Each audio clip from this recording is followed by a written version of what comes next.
Hello everyone, मैं आशा दाकर Indian classes में आपका हार्दिक स्वागत करती हूँ। ठीक है, आज अपन करेंगे चैप्टर सेकंड। देखो, class 10th science short notes पढ़ रहे हैं अपन। ये शॉर्ट नोट्स पढ़ के आप 25 अबव % ला सकते हो। मैंने फर्स्ट चैप्टर के डाल दिए हैं, ये अपना है सेकंड चैप्टर। अपने नोट्स कंप्लीट होने के बाद मैं आपको क्वेश्चन आंसर की भी वीडियो बना के दूंगी, तो आप मेरे चैनल को सब्सक्राइब कर लेना, तो आपको question answer plus short notes मिल जाएंगे। ठीक है, तो अपना फर्स्ट चैप्टर कंप्लीट हो गया। अपना सेकंड चैप्टर है अम्ल, क्षारक एवं लवण। ठीक है, अम्ल क्या होते हैं, क्षार क्या होते हैं और लवण क्या होते हैं। ठीक है, अम्ल यानी एसिड। अम्ल स्वाद में खट्टे होते हैं। अम्ल नीले लिटमस पत्र को लाल कर देते हैं। अम्ल क्या होते हैं, स्वाद में तो खट्टे होते हैं, नीले लिटमस पत्र को लाल कर देते हैं। अम्ल वे पदार्थ होते हैं जो जलीय विलयन में, मतलब जलीय विलयन मतलब ऐसा विलयन जिसमें H2O की कंडक्टेंस ज़्यादा हो। ठीक है, एक से अधिक H+ आयन उत्सर्जित करते हैं, एसिड कहलाते हैं। उदाहरण HCl, HNO3, H2SO4 और CH3 COOH। ठीक है, अब कुछ प्राकृतिक पदार्थ में पाए जाने वाले अम्ल, कुछ प्राकृतिक पदार्थ में जैसे अम्ल यानी एसिड। एसिड कौन कौन से पदार्थ में किस तरह के एसिड पाए जाते हैं, वो कुछ उदाहरण हैं। देखो, नींबू और संतरे में कैसे सिट्रिक अम्ल होता है, सिट्रिक अम्ल होता है। ठीक है, सिरका में एसिटिक अम्ल होते हैं, टमाटर में ऑक्जेलिक अम्ल होता है और दही में लैक्टिक अम्ल होता है। और लैक्टिक अम्ल को कन्वर्ट करने के लिए लैक्टोबैसिलस जीवाणु का यूज़ किया जाता है। ठीक है, अगला है अपना क्षार। क्षार स्वाद में कड़वे होते हैं। क्षार लाल लिटमस पत्र को नीला कर देते हैं। देखो, अम्ल क्या करते थे, नीले लिटमस पत्र को लाल करते हैं और क्षार लाल लिटमस पत्र को नीला करते हैं, क्षार कहलाते हैं। क्षार जो होते हैं वो जलीय विलयन में OH+ आयन उत्सर्जित करते हैं, मतलब हाइड्रो ऑक्साइड आयन को उत्सर्जन करते हैं, जबकि जो एसिड होते हैं ना वो H+ आयन का उत्सर्जन करते हैं। उदाहरण है अपना NaOH, KOH, CO2OH, MgOH का (2). ठीक है, अब सूचक।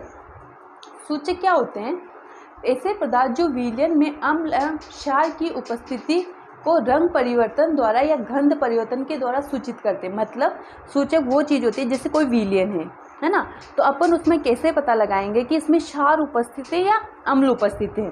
ठीक है, तो क्षार और अम्ल की उपस्थिति की जांच करने के लिए अपन किसका प्रयोग करते हैं, सूचक का प्रयोग करते हैं। ठीक है, तो किसी विलयन में अम्ल एवं क्षार की उपस्थिति को प्रदर्शित किस तरीके से करते हैं, या तो उनके रंग में परिवर्तन हो जाता है। रंग में परिवर्तन कैसे होता है, जो एसिड होता है वो नीले लिटमस पत्र को लाल कर देता है, तो पता चलता है कि एसिड है। और क्षार क्या होते हैं, जो लाल लिटमस पत्र होते हैं उसको नीला कर देते हैं। ठीक है, अब है सूचक के प्रकार। प्राकृतिक सूचक, वे सूचक जो प्राकृतिक स्रोत से प्राप्त किए जाते हैं प्राकृतिक सूचक कहलाते हैं, जैसे लिटमस, हल्दी, पत्ता गोभी और पेटूनिया। देखो, हल्दी एक उदाहरण है, जैसे अपने कपड़े पर हल्दी लग जाती है, उस पर अपन साबुन से साफ करते हैं तो वो येलो कलर की हो जाती है या ऑरेंज कलर की हो जाती है, तो वो इस प्रकार का सूचक है, एक प्रकार का सूचक है। ठीक है, अगला है अपना लिटमस नोट। ये नोट करके लिख लेना कि लिटमस विलयन बैंगनी रंग का रंजक होता है, जो थैलोफाइटा समूह के लीचेन पौधे से प्राप्त किया जाता है। ठीक है, किस तरह का होता है, बैंगनी रंग का होता है। लिटमस किस तरह का होता है, अपना बैंगनी रंग का होता है। ठीक है, अगला है अपना संश्लेषित सूचक। वे सूचक जो रासायनिक रूप से तैयार किए जाते हैं, मतलब केमिकल रिएक्शन द्वारा संश्लेषित किए जाते हैं। एक तो प्राकृतिक सूचक होता है जो हमें प्रकृति के द्वारा प्राप्त होता है, मतलब प्रकृति से थैलोफाइटा समूह के, थैलोफाइटा प्राकृतिक रूप से पौधा है उससे प्राप्त होता है, जबकि संश्लेषित जो सूचक होते हैं वो केमिकल्स के द्वारा तैयार किए जाते हैं, मेथिल ऑरेंज फिनोप्थेलिन। अगला है अपना गंधीय सूचक। ऐसे पदार्थ जिनकी गंध अम्ल या क्षारीय माध्यम में बदल जाती है गंधीय सूचक कहलाते हैं, जैसे प्याज, वेलिना आदि। अब होते हैं अम्ल क्या होते हैं और क्षार क्या होते हैं। ठीक है, अम्ल क्या होते हैं और क्षार क्या होते हैं। ठीक है, तो अपन को बताना है, अम्ल स्वाद में खट्टे होते हैं, ये जल में घुलकर H+ आयन देते हैं। ये नीले लिटमस पत्र को लाल कर देते हैं और इनका जलीय विलयन विद्युत का चालन करता है। विद्युत का चालन मतलब क्या होता है, इनमें से विद्युत धारा एक बह सकती है। विद्युत धारा का चालन क्या है, चालन मतलब बहना, बह सकती है। और अपनाए क्षारकों के गुणधर्म, ये स्वाद में कड़वे होते हैं। ये जल में घुलकर OH आयन देते हैं। ये लाल लिटमस पत्र को नीला कर देते हैं और छूने पर साबुन जैसे सॉफ्ट होते हैं। ठीक है, तो अपन को कभी कभी पूछा जा सकता है कि अम्ल और क्षार में अंतर स्पष्ट कीजिए, तो ये अम्ल और क्षार के अंतर हो गए। ठीक है, अगला है अपना अम्ल की धातुओं के साथ अभिक्रिया। जब अम्ल की धातु के साथ क्रिया की जाती है तो हाइड्रोजन गैस उत्सर्जित होती है।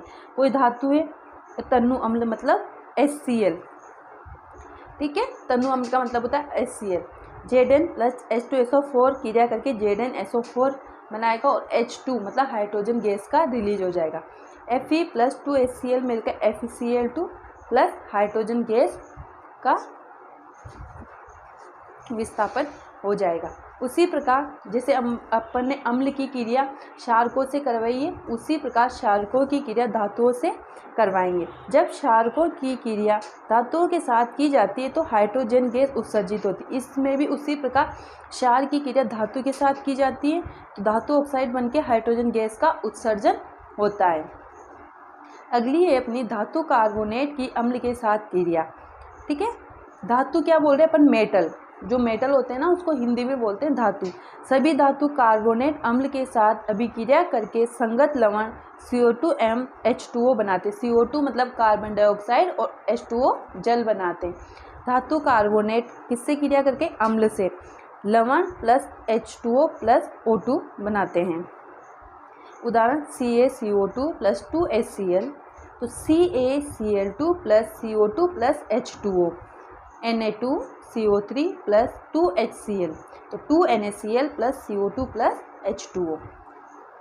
ठीक है, धातु हाइड्रोजन कार्बोनेट की अम्ल के साथ अभिक्रिया, जैसे जिस प्रकार अपन ने कार्बोनेट की अम्ल के साथ अभिक्रिया करवाई है उसी प्रकार धातु हाइड्रोजन कार्बोनेट के अम्ल के साथ अभिक्रिया करवाएंगे। सभी धातु कार्बोनेट एवं हाइड्रोजन कार्बोनेट अम्ल के साथ अभिक्रिया करके संगत लवण CO2M H2, जो सेम प्रोसेस ऊपर हुई है वही सेम प्रोसेस नीचे होगी। अगली आती है अपनी उदासीनीकरण की अभिक्रिया। जब अम्ल एवं क्षारक परस्पर अभिक्रिया करके लवण तथा जल बनाते हैं तो इस अभिक्रिया को उदासीनीकरण अभिक्रिया कहते हैं। जो अपन ने ये अभिक्रिया करवाई है इसको अपन बोल देंगे उदासीनीकरण अभिक्रिया। मतलब उदासीनी अभिक्रिया में क्या होता है, एक तो क्षार होता है और एक अम्ल होता है। एक क्षार और अम्ल मिलकर क्या बोलते हैं, क्रिया करते हैं, तो उसमें H2O और लवण का निर्माण होता है, तो वो अपनी उदासीनीकरण अभिक्रिया होगी। ठीक है, अगला है अपना अम्लों के साथ धात्विक ऑक्साइडों की अभिक्रिया। क्षारक एवं अम्ल की अभिक्रिया के समान ही धात्विक ऑक्साइड अम्ल के साथ अभिक्रिया करके लवण एवं जल बनाते हैं। धातु ऑक्साइड प्लस अम्ल, लवण और जल, तो Na2O प्लस 2HCl, तो NaCl प्लस H2O बन जाएगा। क्षारक के साथ अधात्विक अभिक्रिया। क्षारक अधात्विक ऑक्साइडों के साथ क्रिया करके लवण एवं जल का निर्माण करते हैं। क्षारक अधात्विक ऑक्साइडों के साथ क्रिया करके लवण एवं जल का निर्माण करते हैं। ठीक है, तो क्षारक ये हो गए, अधात्विक ऑक्साइड मिलकर क्या बनते हैं। अब अधात्विक, देखो यहाँ पे तो धातु आ रहा था, इसका मतलब मेटल हो गया। जहाँ पे अधात्विक ऑक्साइड आएगा वहाँ पे गैस से रिएक्ट होगा। ये अपना क्षारक हो गया, CO2 एक गैस है, जबकि यहाँ पे ये अपना क्षारक हो गया, ये SO3 एक गैस है। तो जहाँ पे भी अधात्विक शब्द का अधात्विक ऑक्साइड आएगा वहाँ पे अपन को गैस से रिएक्शन करवानी है। तो ये CO2 से क्रिया करके Na2CO3 प्लस H2O का निर्माण करेगा। ये भी SO3 से क्रिया करके K2SO4 प्लस H2O का निर्माण करेगा। ठीक है, इतना समझ में आया। ये अपना पार्ट 1 होगा, बहुत लंबी वीडियो हो जाएगी, इस वजह से अपन पार्ट 2 इससे आगे वाले नोट्स पार्ट 2 में करेंगे। तो आपको जो चीज़ समझ में ना आए वो आप कमेंट में ज़रूर लिखना, मैं उसको दोबारा से समझा दूंगी। ठीक है, तो ये अपना था फर्स्ट 2nd चैप्टर के नोट्स जो पार्ट 1।